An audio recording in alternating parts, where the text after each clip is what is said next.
to the podcast, and today we've got another incredible guest, coach in personal development and education, Dr. Keith Watson. How are you, sir? You okay? Yeah, very good. I've just done park run this morning, managed to get around 5K, and I'm all settled in, ready for this, so that's great. Oh, brilliant. A 5K morning one. That's brilliant. Do you do that every single morning or every other day? That's the 138th I've done. So that's just on a Saturday morning park run, which is great. But I do like my sport a little bit. Let's put it that way. That's brilliant. I mean, do you do that like do you feel like that really sets up your day, like that morning run in the morning? Yeah, I think it's massive, isn't it? And we know over the last 18 months in terms of well-being, I've always been interested in sport and I've been active. A pretty slow plodder really as a runner, but I love it. And clear in my mind, I do sprint triathlons as well. So swim, bike, run. And I just find, you know, when I'm up to here with things or whatever, you suddenly go for a 20-mile bike ride, suddenly the world feels a lot better afterwards. And of course you do, yeah. I think it's fantastic. Yeah, because I've spoken to a lot of people actually from different backgrounds on the podcast about from like composers to doctors like yourself and so forth. And they've all said that exercise in some form really helps with their mental health, whether it's like a brisk walk in the morning, walking the dog, or like you said, like a 5K run in the morning. I mean, yeah, for someone like yourself, did it take you quite a while to get up to a 5K, or was it like a fairly quick thing for you? Yeah, it takes me about 24 minutes. Oh wow! I've run for 20 years. Interestingly, about 7 years ago, I had a real problem with my spine. I had to have surgery on my spine. Oh wow! Prolapse disc. They said I'd never run again. I kind of ignored that and have done 140 park runs since. But it's about being sensible, you know, and managing yourself well, I think, looking after yourself as much as you can. At my advanced age, you need to look after your body. Of course. But I think, yeah, and it doesn't have to be, you know, the sports I do, but I think just being active, we know, you know, just in terms of mindset and whatever, and the chemicals that are released in our body and our, you know, that help with our well-being through movement, through exercise. And I think that's massive for people. I even, you know, sometimes if I'm working, because I work from home a lot, but sometimes I'll walk to the office, which is ironic because the office is home, but it will literally be go out for a 25-minute walk around to come back to get your body going as well, but also get mentally like I'm going to something to do it. I think tricks like that with the mind can help. But yeah, certainly I like to try and keep active if I can. Of course, I mean, I'm exactly the same as you. I love my fitness as well, and it really sets me up for the day, the week, or the month.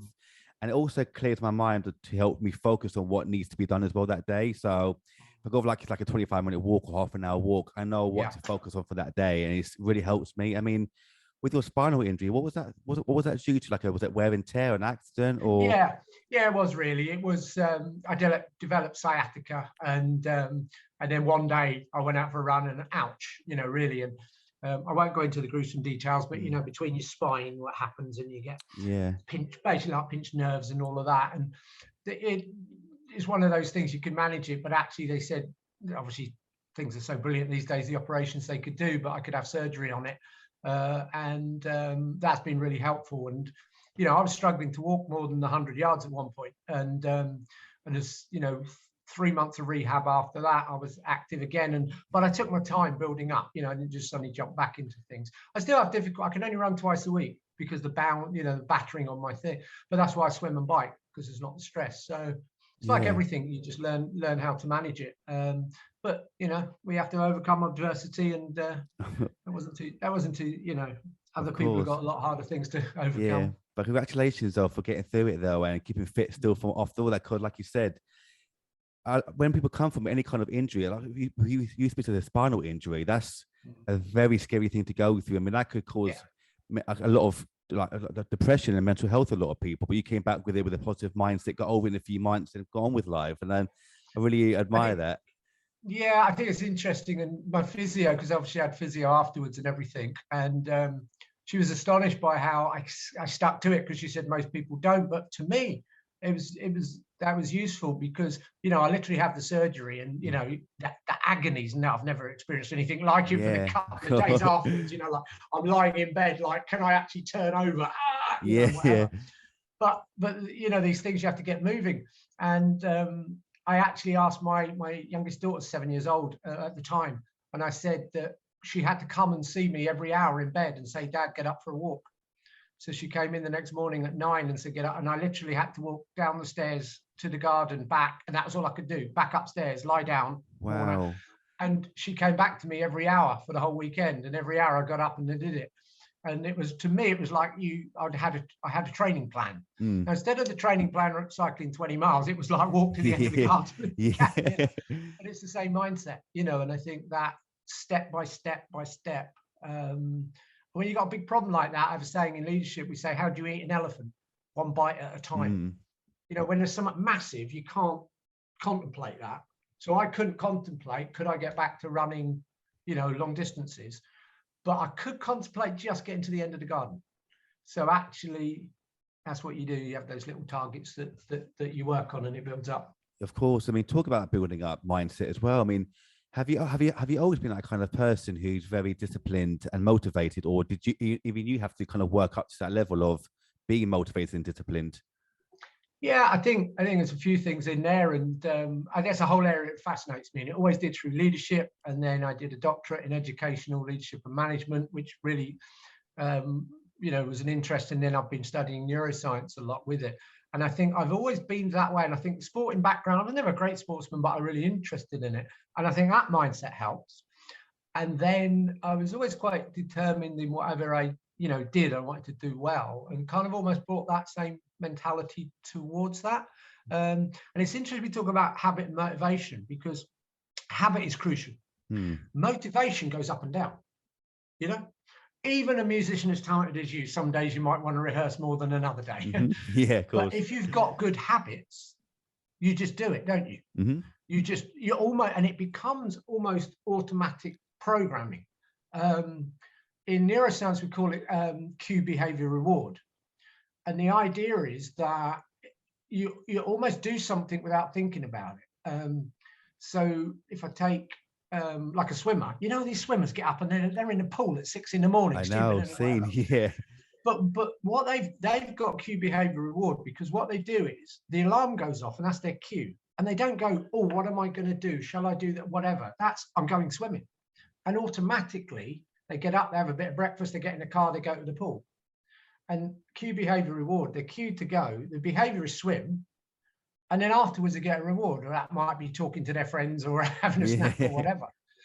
But actually, I think the more mindset we've got of cue behavior reward, it works. It's like your rehearsal, surely it must be. Yeah, you know, you just know you've got to go and do that, and almost, and you have your angst or whatever. But if you just do it, you're off and running with it. Yeah, it's true. Because I'm exactly like you, where I feel like I'm a very disciplined, regimented person. I'll get up at the same time, do what I need to do that day, and get out of the way. I kind of get annoyed with other people that don't have my mindset to do that. I mean, it kind of gets on my nerves, because I know some people that are so damn talented at what they do, whether they're a musician or athlete or whatever it might be, but they're so lazy with whatever they might be. They don't put that work in. And that's why I feel like I've achieved a lot in my life, because I know that I'm not the most gifted musician or whatever it might be, but I've put in that work every single day, and I've it's like cue behavior system of doing it. And that's why I've always been so fascinated about the brain as well, about how certain people just get on with things and have that discipline and work ethic to get over things. I mean, when it comes to mindset and the brain in general, because you study neuroscience, are there some people that are, this might be a stupid question, I've always got to ask at least one stupid question per episode, but are some people more susceptible to being more naturally gifted at being more disciplined and hardworking, or is literally everyone kind of got like a default brain setting and they've got to work on it? Yeah, everybody's got to work on it. Have you heard of growth? You heard of growth mindset? Carol Dweck's come from university, obviously, and obviously we've got fixed mindset, we've got growth mindset. And interestingly, you can have both, because some areas of your life you might be more fixed and some areas you might be more close. But I think we're learning more and more. And I mean, neuroscience is such in its infancy in some ways. We're learning all the time. But we've got to stop using the term hardwired. You know, we say that I'm hardwired to. And yes, your beliefs from the past limit, you know, at times self-limiting, but we are soft-wired. We're not hardwired, so you can learn. And that's what growth mindset's about. Because growth mindset, remember, is not just trying harder, It's about purposeful practice. Again, like you know, as a musician, it's purposeful practice. It's the right kind of practice to improve. And you have to believe that you can improve. Yeah. That's the growth mindset, isn't it? Mm-hmm. And therefore you can get better. Now, some of us, might have more disposition certain ways. Mm-hmm. And then obviously our social conditioning of the way we've grown up and our beliefs affect that, don't we? But certainly, what do we say? Hard work beats talent if talent doesn't work hard. Yeah, That's what you were exactly. describing, isn't it? Mm-hmm. So actually, the more, I might start here, but what starts me getting here? And all the top people say that, whether you're Michael Jordans and whoever. And actually, it's interesting because that word like gifted, and I've seen you on your TED talk about Mozart or whatever, and that can be off the scale, obviously, Mozart. But for most people, it is that purposeful practice of hard work can improve over time. I do a lot of work with what we call more able students in school. Now I work for an organization called NACE, which is National Able Child Education. And so I do a lot of training of teachers and of leaders about how they teach far more able, high retaining pupils, and that level of challenge and thought. But everybody thinks that's just, they're really brilliant at maths. So that's all we work on, their maths. But most of it is what we talk about metacognition and their self-regulation and managing their thinking about their thinking and their attitudes towards their learning. And you're right in terms of that need to work hard at those things and get it wrong and fail and go again and all of that.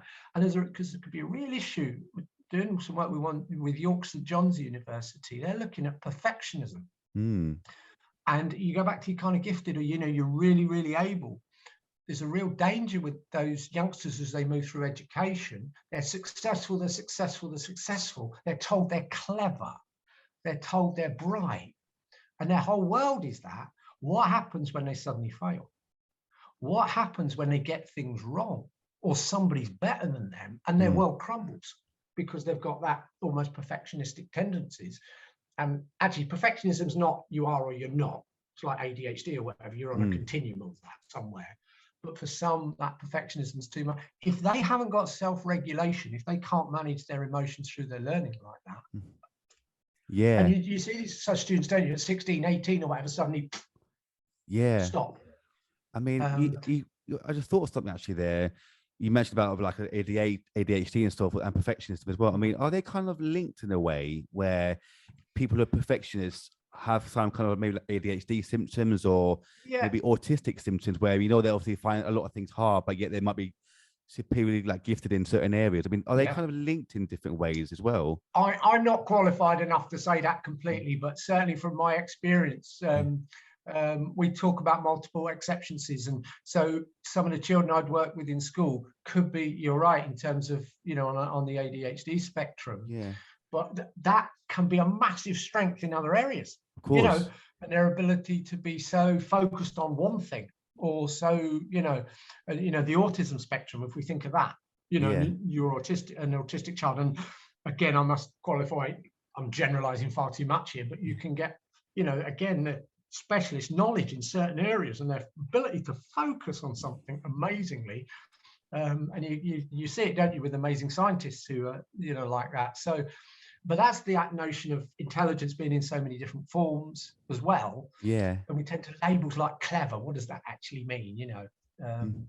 Where that's not always helpful. But and I think what's great is we are learning more and more, aren't we, about how the brain works and about how those sorts of things go with it. I believe you're dyspraxic. Is that right? I am, exactly. I am. Yeah. Yeah. And I think what's so great these days is people see whatever, I don't like the word condition, but whatever, as a strength. Yeah. And then what do I have to overcome? And I love that. I love that idea. Thank you. It'd be like, tell me how you're. First question, not how does dyspraxia stop you, but how does dyspraxia help you, or how does autism help? Whatever. Start that way round. Yeah. And then, but it's also a challenge at times because of this. Exactly. I couldn't agree more, because I use it as a kind of, like a cheesy, like a superpower where, I struggle with a lot of daily life situations. But when it comes to something that I do, like podcasting, talking to such amazing people like yourself, I'm so focused on the situation in hand where I could just sit there for God knows how long and just listen to you and learn from you. And that's what I adore, because it's kind of trained me in a way to be that disciplined person and work harder than everyone else in the room.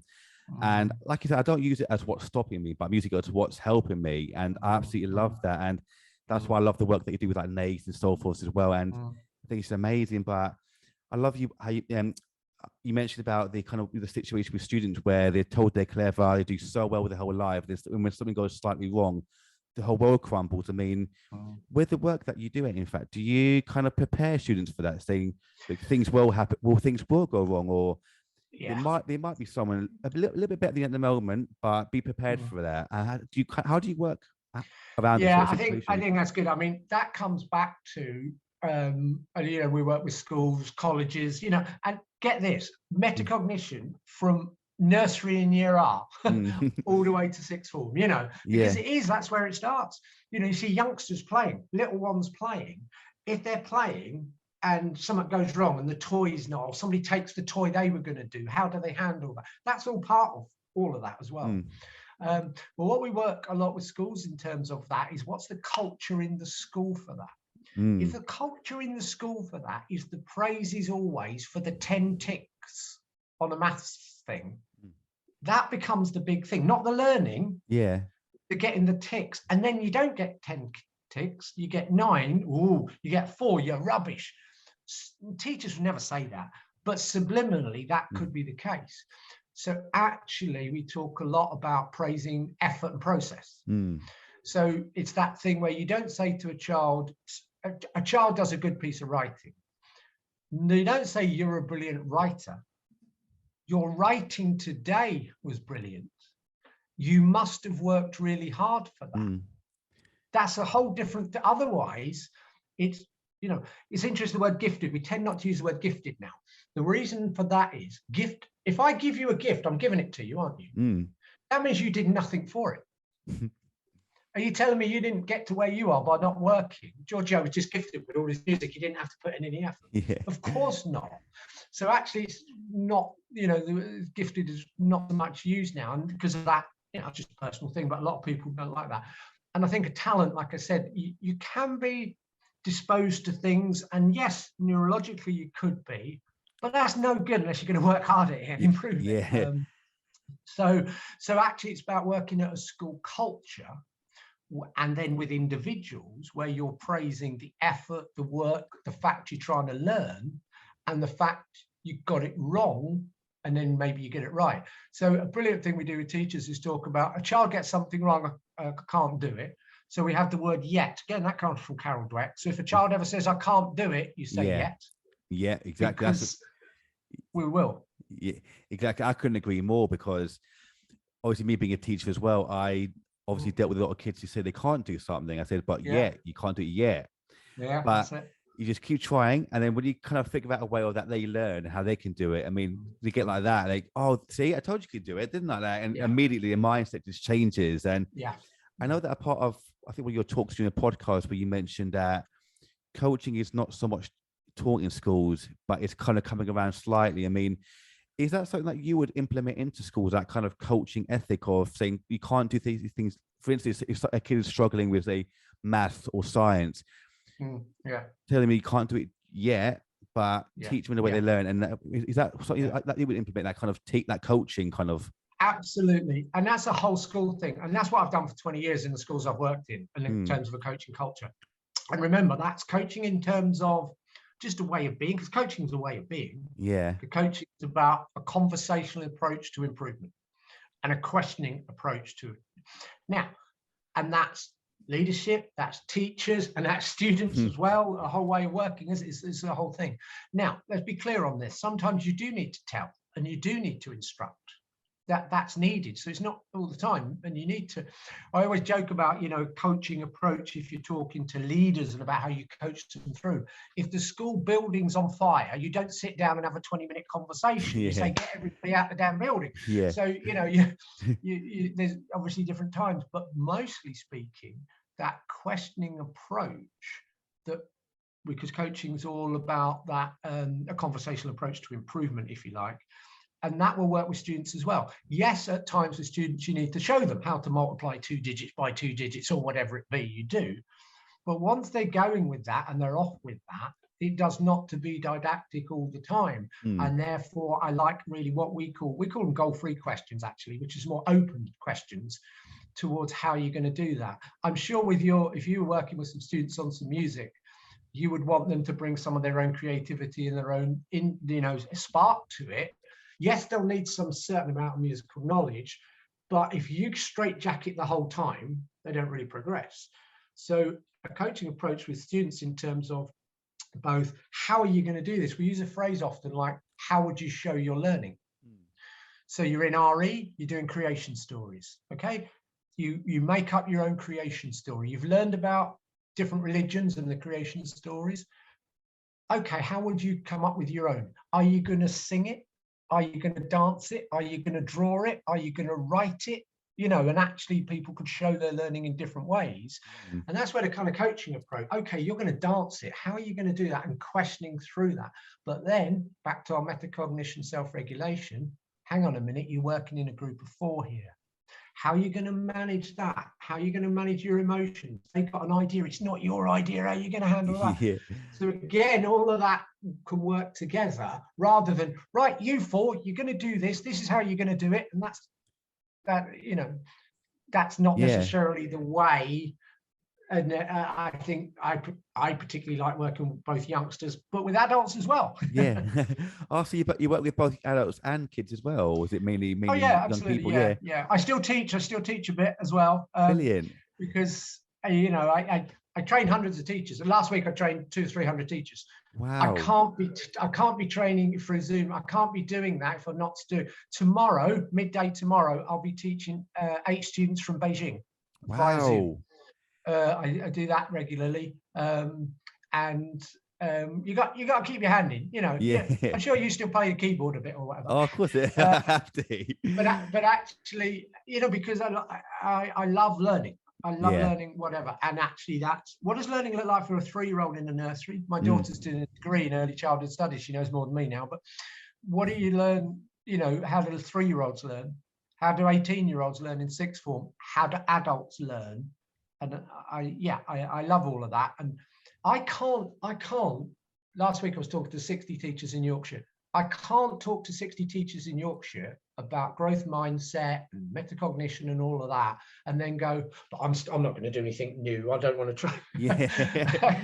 I've got to, if I'm authentic, I've got to be like that myself, Exactly. I mean, we go on that kind of age spectrum, and like I say, a 3-year-old compared to, like I say, a 60-year-old, for instance. Going back to the hard wiring and soft wiring, I mean, kind of linking it all together, do you find a lot of similarities in the age spectrum of it's like, I can't do this, or I can't do this, or I find it too hard, or it's too late for me, or do you find like everyone is completely different depending on their age and life experience? Yeah, we as I said, we're discovering more about the brain, and obviously some people's brains are slightly wired different, but the good news is we can do some rewiring, which is good. Obviously we know obviously home environment and how you're brought up and all those things can affect as well. That's not limited to, but it can be overcome. Sadly, we see all the statistics of children at age 5. If you look at the average vocabulary of a child of age 5, it's pretty hard if that's a long way behind at 5 to catch up. It can be done, but it's really tough.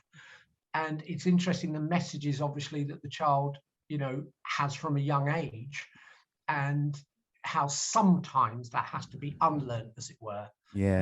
Back to praise and effort and all those things. And I'm a parent of 3, and oh dear, what I've got wrong over the years, you can but imagine, because we all try and do our best. But so obviously that parental part is massive in those early years. But it's interesting because I'm generalizing here, but you can have your 4 or 5-year-olds that come into school, they want to play, they're curious, they want to know. There can be a danger because of the curriculum, particularly in England. We cram it full of so much knowledge. Their interests you don't follow their interests as much, because I've got to teach this bit and this geography and this history and this RE and this whatever.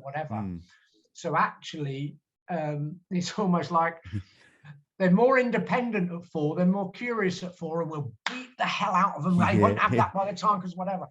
And that sadly, sometimes, I'm generalizing, sometimes the education system can do that. Good schools still allow for that curiosity, that exploring, that finding. You've got to teach, you've got to build skills, whatever, but finding that way as well. And if you don't watch it, you could end up with a 16-year-old less curious, because they're not allowed, they haven't allowed to be because of exam systems and whatever. I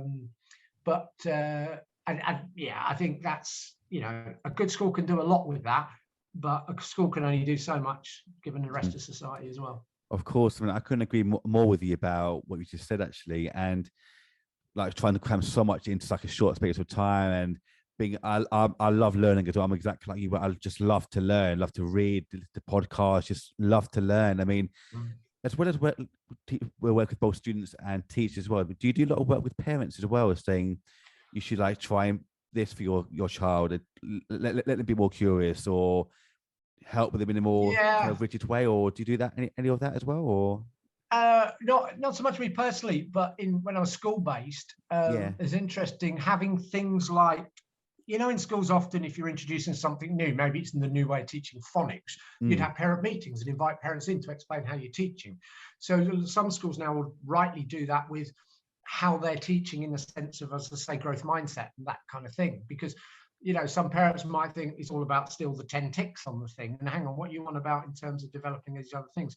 So I think it is important that schools do that in terms of explaining what they're doing, whatever. And then obviously you've got individual parents meetings. So even now, when I was talking about those children in China that I teach every week and whatever, I have Zoom meetings with their parents. And it's interesting because, again, although I'm talking about, they might need to improve this bit of their writing or whatever, I'm as much talking about, how they're working and how their attitudes to learning, if we call it, how important that is. So that if you get the parent understanding and support, that helps massively in schools. So why wouldn't you explain more of that, as it were? Of course. I mean, how do you find sort of coaching and teaching over Zoom? Do you find it okay or quite difficult? How do you find it? Yeah, it was funny because just by pure chance, I'd been 30 years in education. I'd done everything I wanted to school-based. I was incredibly fortunate, and I'd had it planned that I was going to stop my CEO role in about April, May of 2020. That was planned 6 months ahead. Whatever. I was still in school for about the first 2 months of lockdown, and then I stopped. Is he running away? No, he's kind of. But actually, obviously, and we all fell into this world, didn't we? It's very interesting in terms. So I do an awful lot of training through Zoom, which I never thought I'd do. I've spent 20 years training teachers and leaders in rooms, and I had to learn that. And then obviously it's interesting with, for instance, personal development coaching, like we are one-to-one now, and the strengths and weaknesses of that. I mean, it's been helpful, obviously, logistically. If I was coaching a personal development client, they might come to my house, or I might go to a coffee shop or whatever, and there's all that travel and all that. So that makes it logistically better. But obviously then one-to-one, we're looking at, the clues you're picking up and that, and obviously there's body language and things like that can be lesser a little bit. And also, if you're face-to-face in a room with somebody and there's a slight distraction, you're aware of it. You're less aware of that in a home situation. I'll tell you what it has done, though. It really makes me, and I don't want to put you off now, Georgio, but when I am coaching people on like this one-to-one, I do look even more closely at their eyes and whatever. I can imagine, and just what they're like, But you've got to be careful on Zoom, because I'm looking at your face on my screen now. I'm not looking directly because, of course, my camera's up there. And it was really interesting thing. We had big debates as coaches. We were looking at the person to see how they are and are they twirling their hair, or are they doing this and whatever. But if I'm looking there, it looks like I'm not looking at you. So do I look up at the camera? And then the person, he's not looking at me. What's he looking up there for? So there were sort of subtleties and differences to it. I think it can be. It seems to have gone very well coaching this way, and it can be quite intimate as well. I think just particularly if there's not the distractions around. But it's like everything, you try to work out what works from it and what doesn't. And of course, it's just coaching people around the country. And I last year I was interviewed on a podcast by an American coach and we got live feedback, and one of the guys from Russia was typing in the chat. This blew my mind, of course. I mean, hang on a minute, I'm talking to somebody in America and somebody in Russia's talking about. How did that happen?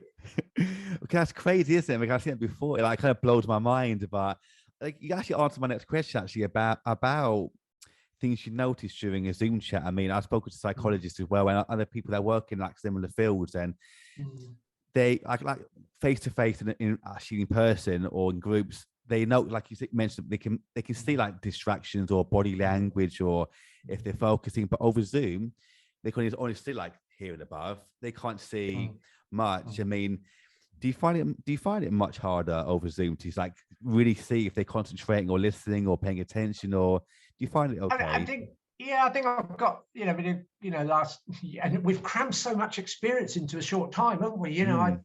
I don't know, 150 hours of one-to-one coaching like this now adds up a lot, It does. So, but you're right, I can't tell whether you're tapping your foot out of frustration at the moment or not, because I can't see it, and it's things like that.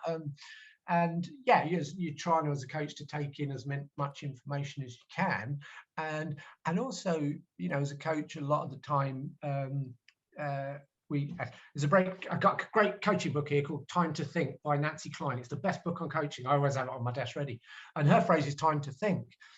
And in a coaching session, you want to give time to think, and you want to pause, and that can be in a coaching one-to-one can seem a long time away.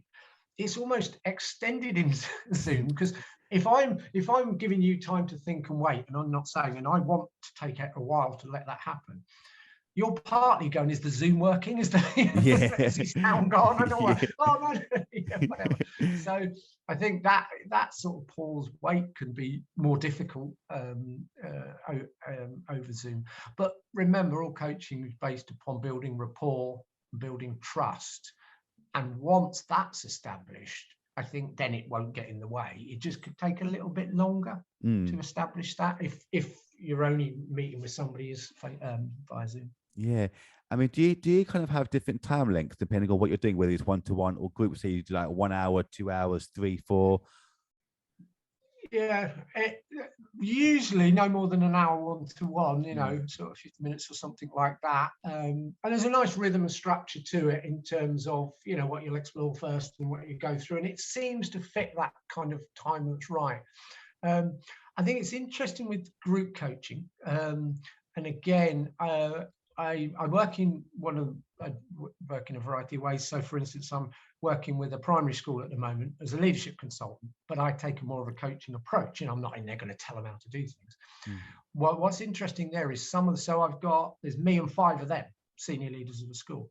Now, I've done Zoom sessions with them, and I've done face-to-face. In those ones, the face-to-face are so much better in that situation, because I'll throw a question out via Zoom, even though I want them to talk to each other. They're in different rooms, they might even be in different buildings and all the rest of it. And that conversation across is still more stilted.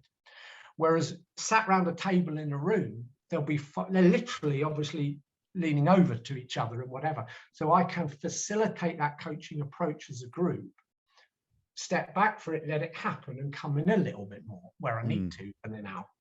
It feels like in a Zoom coaching session, it's leadership coaching, I'm in there too much, and I'm having to keep it going too much, when naturally in a room, it flows far more.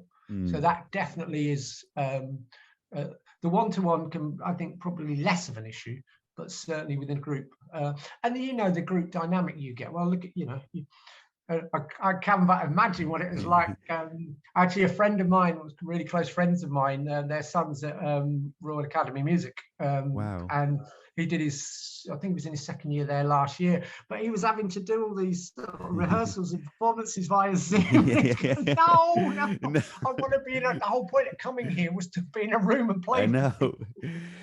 Because I've had obviously friends of mine, really good friends of mine, who's part of my orchestra, who's done like similar things about Trinity or Royal College or wherever it might be.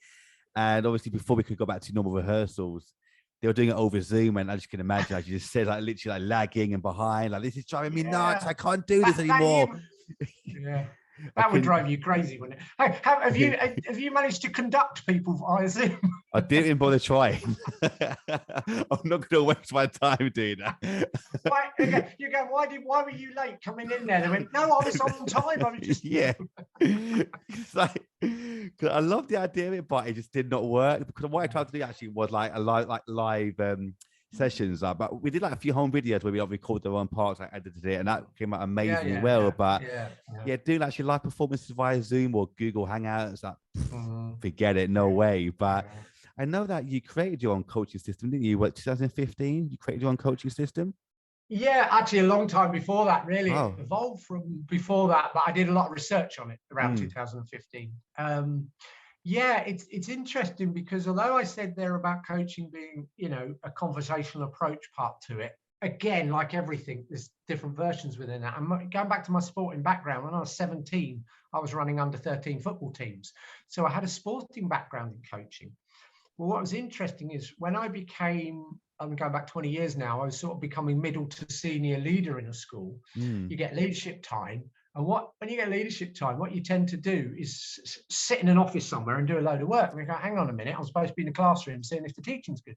So I started going into the classrooms far more with the teachers. And it seemed to me, you know, if I'm coaching football, I'll be alongside them. So actually, if I'm, you know, in a classroom, I'd work with the teachers. You have to be very careful and sensitive to that. You're not walking in, you're not taking over. But again, building rapport, building a relationship with the teacher. I'd be in a lesson and the teacher's teaching, and then maybe the children start doing some work or whatever. And I'd start the dialogue with the teacher about how's this going? Do we need more of that or whatever? And I come up with a phrase I call parrot on the shoulder coaching. And that's in-class coaching. So you're giving real-time feedback. Without going a bit technical here, it's the idea that we get feedback afterwards, don't we? But we rarely get feedback in action. We get called reflection on action afterwards, but we want reflection in action as you're doing it. If you're a teacher, there's 30 of them, you've got to think of everything. If you're going to have somebody in there to talk to, oh, that's not quite right, shall I do more of that or whatever? So that dialogue works. Pat on the shoulder comes from, it's a drama technique. I don't know if you know from your, you know Pat on the shoulder. Yeah, exactly. Yeah. But I nicked that from there. You've got a friend behind you supporting you and whispering in your ear to help you. So that's why I come up with that. So I used that system for years, and then about the school I was at was really successful. It became what was called a teaching school. A teaching school is a school that's selected to support other schools and do training for other schools. And we were one of the first 100 schools in the country. There's 23,000 schools in the country, and we were one of the first 100 to be that. So it's quite a prestigious thing. So we then trained more and more schools. And I started to 1 or 2 days a week, I wouldn't be in my school, I'd be in another school, you know, helping them improve. And I introduced this coaching system in other schools. So around 2015, there's something that doesn't exist now, but it was called National College for School Leadership, and it was like the forefront of education. So I did a research project for them looking at 15 schools, because you do it in your own school, yeah, well, so what? But actually, can it go and help other schools? So I did a project where I worked in 15 other schools to develop that, and that became, you know, quite successful. But it based upon that notion again of, you're not walking in and telling people what to do, you know, you're working with them to help them improve. It'd be like, I'll tell you what it'd be like. Now, obviously not in your world, not in performance, but if you're in rehearsal and you're conducting and you're a new, you know, maybe you're a bit more of a novice conductor and whatever, imagine having an experienced person there with you to just have a little chat over there and then, not afterwards, but at the time, could be really helpful. So it's that kind of thing. So I completely agree with that, because obviously, as you know, a lot of teachers have that kind of afterwards feedback, like, oh, it's brilliant, but try this for next under there. But I've always appreciated that kind of live feedback as it's happening. Say, this is brilliant, or this didn't quite work, try it this way. I mean, were they kind of like 50-50, like in a sense that some teachers loved it and some people find it uncomfortable, or were they all like open to the idea of like live feedback as you're going along with it? That's a brilliant question, Giorgio. It's interesting because it's very fortunate. The school I was at was really successful, brilliant teachers, and you know, and the culture was so good. So therefore, back to our growth mindset, they're open to improvement. They want to improve. So they wouldn't see it as criticism. They'll see it as, this helps me get better. If you walk in, and I did many a time, you'd go into a school that was maybe struggling a bit, maybe the management hadn't been so good, or whatever, there's a bigger barrier there to start with.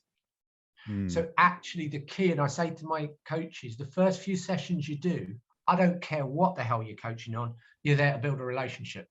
You build trust with the person first, then you can go forward. If you don't get that rapport with them, you're going nowhere.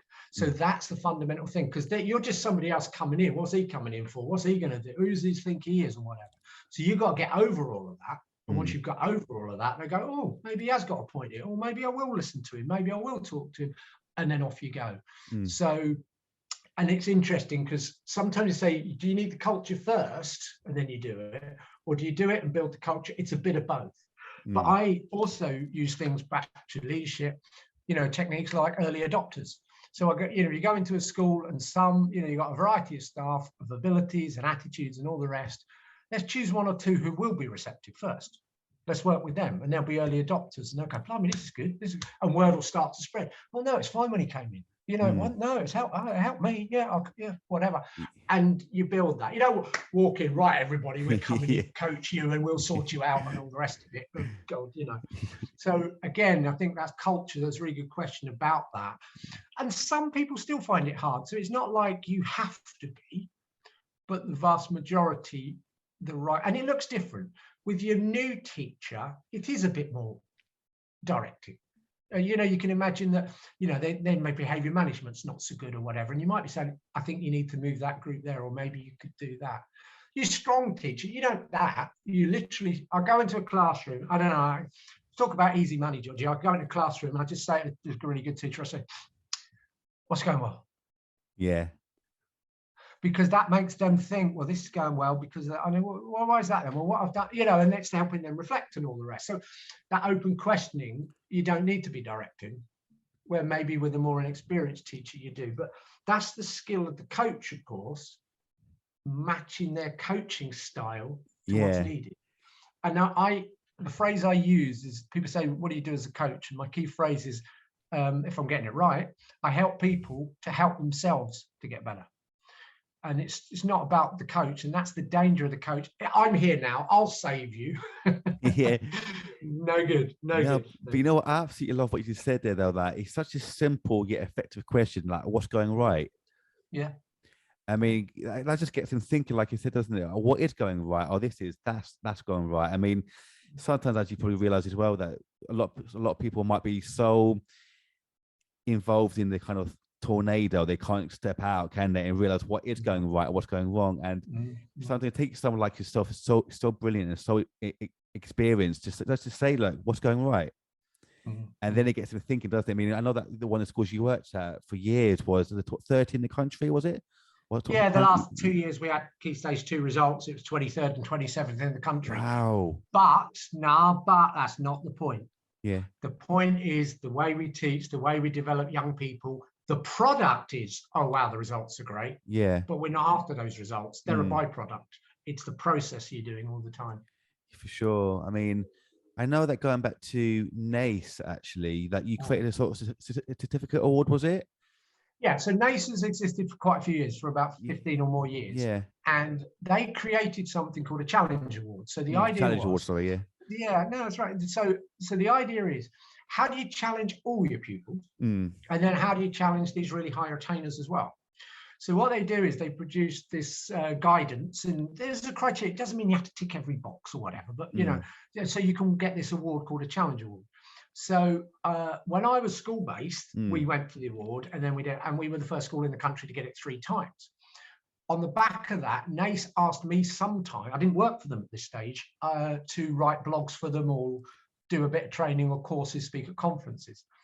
When I stopped my school-based role, they said, will you come and do a load of work for us? And obviously I've got the background in there. So now I am so lucky. I go all over the country for NACE. This year I've been to Durham twice, Manchester, Bolton. The last 4 weeks I've been to Swindon, then Northampton, then Sussex, then Essex. And that's sometimes training teachers, sometimes as a consultant, helping the leadership with what they're doing. And then I'm also now a challenge assessor. So a school wants to go for the award, and it takes 6 to 12 months or even longer to build up to it. And then they submit their documents to say they think they're there, and then I'll go and visit for the day, or one of the other assessors for NACE will go and visit for the day, and we'll see, do they meet the standard, and if they do, they become a Challenge Award school. But it's not about the award as such. Again, and I keep saying this, but it's about process, because if they get the process right, they'll meet the award, but it's getting the process right. But it's really good because it looks at challenge for all. So actually, what if your child's got SEN in the school, in the class, are they still being challenged at their, where they are? And we don't want these great labels. There might be SEN for something, but have they got a talent over here? And that needs to be celebrated. So it's not narrowly academic. We look at, I really annoy them when I go into schools, because I say, that's great, now tell me about your sport. And actually, your world, my son studies at Lambda. He does technical theatre degree at Lambda, so he's in the theatre world. So I'm forever saying, have you got any performing arts going on today? I'd love to see that. But actually, that knows a celebration for all, and not narrowly academic, as it were.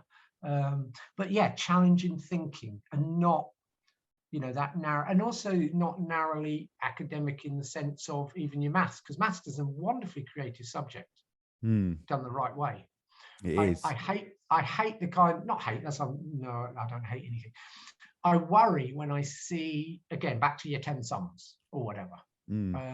I like the application. So for instance, I'll say to a school, in a primary school, I'd say, great activity to do. Ask the children how many legs are in the school. How many legs are in the school? Yeah. And they start going, and they go 1, 2, 3, 4. And, oh no, we've got 2 legs, most of us, or whatever. And they go, oh no, we've got 30 in a class. I know, it's 2 lots of 30. And then how many we've got, whatever. And then after a couple of minutes, one of the kids will go, chairs. Chairs have got legs. Oh, 1 to 4 on the tables, whatever. The maths you get out of that.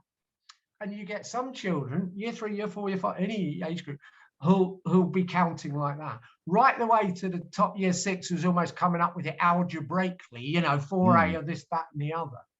But that's the kind of thinking I'm trying to get, rather than the just another 10 sums. You ask a kid, in a history lesson, let's start a history lesson. What do you start with? You say, is there more future or is there more past? Whoa. But I absolutely love that, though, because like you say, math can be such a creative thing. I've always loved maths, always adored numbers. I don't know what else, because as you might know, like music and maths go hand in hand. A lot of people don't know that. I mean, when you break it down as to why that is, people go, oh, I didn't realize that. I mean, with like that, you're counting beats, counting notes, the bars, you're constantly counting, breaking things down in like an algebraic formula, and people don't actually realize that. And patterns, isn't it? Patterns as well. I mean, it's something. You look at the shapes of your hands as well. I mean, it's just incredible what you can do with music and math at the same time. It works so well together, and that's why for me, it breaks my heart when they cut arts from school completely, or very much. And I know that you said like 9% of funding has been cut over the last 10 years. That's right. Yeah. It's sad because it's been very difficult, and obviously there's been announcements recently, isn't there, about all the extra funding that's getting swallowed up on supply at the moment. Most schools can't get. Guess what? There'll be a teacher off of COVID, or 2 or 3. So suddenly you got to spend your supply budget on that. So your money's going on that, and you're right in terms of providing the programs. Now we're fortunate. I'm in Southampton, and they've had for 20 odd years a really good music program. So every year 3, every year 4 student plays an instrument. Brilliant. People, peripatetic teachers come in, so it's called Into Music. So once a week, an outside teacher will come into the school, and they might do. It might be that they learn recorder or ukulele is a brilliant one they do, or viola. And for 2 years, they will, at least everybody will get a music teacher teaching them some lessons, which is great. We'd love to go year 5 and 6, but there isn't the funding. But at least that happens. But that we need more of that. And allowing, we talked about talents, didn't we? And allowing children to flourish. If they don't get the opportunity, how are they going to flourish? And that's really interesting. And you've got to watch this for disadvantaged children in particular. You'll know this, from the world, I know where you come from, that disadvantaged child who shows a talent for something, but, their parent can't afford the instrument, or the bike if they're cycling, or can't get them to the orchestra or get them to training, or whatever. And that's where identification of, well, first of all, you have to have opportunity, because if there's opportunity that can show a thing, then you identify, don't you? And schools can't do it all themselves, but schools can signpost. Yeah. You need to go to the local athletics club. Have you thought about having piano lessons? And you might, and off you go. So it's allowing that opportunity, I think, to flourish. But if you're not spotting that early enough, that's the problem. And that's why, the unfortunate disadvantage. In my work that I do work sometimes in private schools as well. I do, I do things with private schools, and and the teachers there absolutely committed, and I'm not knocking them at all. But 7% of children go to private school. Yeah. 38% of our Olympic team come from private schools. Wow. If you look at the medalists, and so on, why? Because those private schools have probably got rowing clubs. Yeah. And they got fencing, and they've got all the, the access to that. And that's not knocking them at all, but that disadvantage is there. And then obviously you go to all the other, well, you could look at the England cricket team and the rugby team and whatever as well. And that's just sport. So let's take it to other things. I think the highest one is High Court judges. The percentage of High Court judges that are privately educated is just through the roof. And again, I would never knock an individual parent for choosing to send their child to where they do. I'd never knock anybody for that. It's just when the system's like that, that's a problem. And that's why I absolutely loved you and your stuff you were doing with your classical music into hip hop and all of that. And no, that's it, in a nutshell. Just that opportunity. Okay, I'll only name drop once. Is that okay? Of course, you see what you want. Okay, but just going back to that. So back in the 1990s, I taught at a school in the middle of Southampton, really near the St Mary's football ground, actually.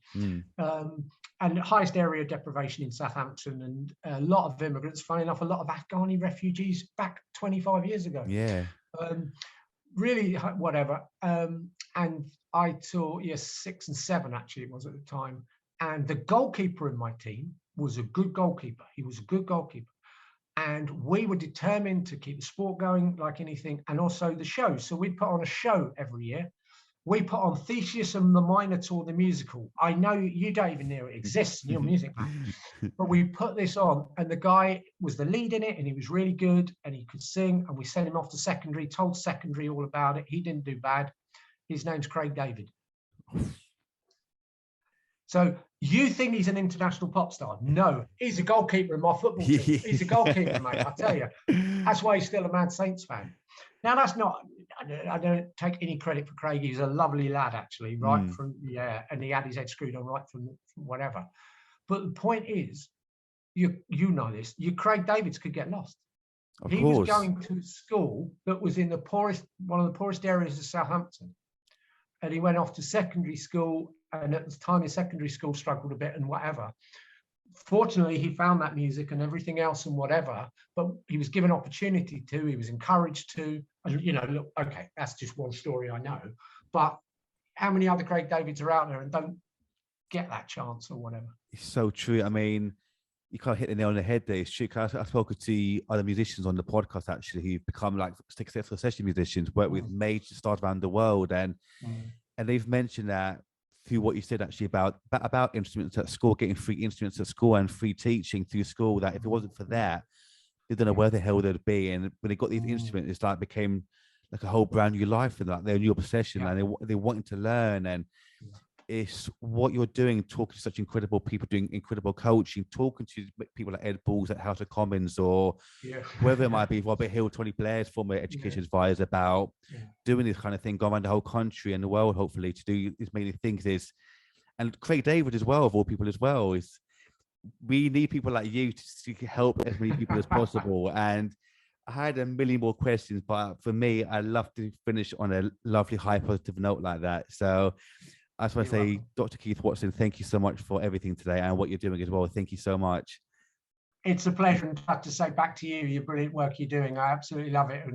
And again, with my son at Lambda and whatever, I could probably talk all music and whatever with you another time, but that's brilliant. So thank you very much. I've really enjoyed your kind and generous questioning. Thank you. That's a pleasure. And thank you so much as well. And before we go, how can people find you just in case online? Yeah, absolutely. So I'm on Twitter quite a bit, which is Dr. Keith Watson 1, capital K and W. I've got a website which is just keithwatsoncoaching.com. I'm on LinkedIn as well. I forget what the LinkedIn, but you'd find me on there, but just Dr. Keith Watson, whatever. And yeah, if anybody's interested in anything I've said today, I'll always get back to people. So yeah, Brilliant. Thank you so much. And that's the end of the episode. Take care, everyone. Bye-bye.